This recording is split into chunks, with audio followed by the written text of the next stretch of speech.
दो चार बेटियां नहीं रुकम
जो ये बात कही है महाराज भीष्म ने के लाला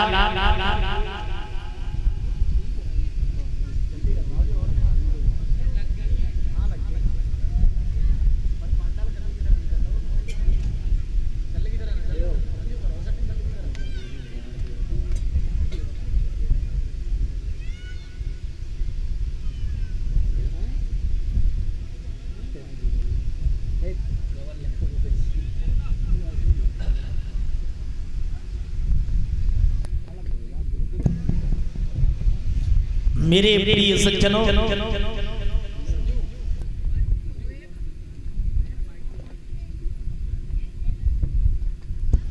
जहां महाराज भीष्म ने जब ये शब्द कहे कहा है कि लाला मेरे आंगन में दो चार बेटियां नहीं है, इसलिए कि तुम मेरी बात माने तो अपनी बहन रुक्मिणी का विवाह तो रुकुम कहने लगा है बूढ़े बाप एक बात याद रखना,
अगर भूल से भी भूल हुई और कन्हैया यहाँ आ गया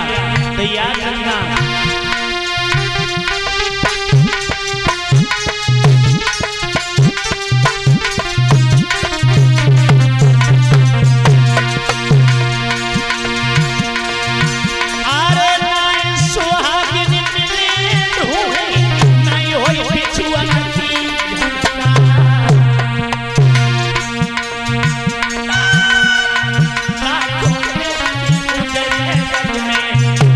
मंगल है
आज रुकुम कहने लगा है बूढ़े बाप, ये याद रखना अगर भूल से भी भूल तुमने कर दी, अगर कन्हैया को यहाँ बुला लिया तो बहन की डोली बाद में उठेगी, पहले तुम्हारी अर्थी उठ जाएगी। रोता हुआ बूढ़े बाप को रुकुम छोड़ करके आगे बढ़ गया। जहां सुखदेव जी कहने लगे कि राजन परीक्षित आज आंगन में पहुंच गया है, और आंगन में जाकर के भाभी को बुलाया और कहने लगा,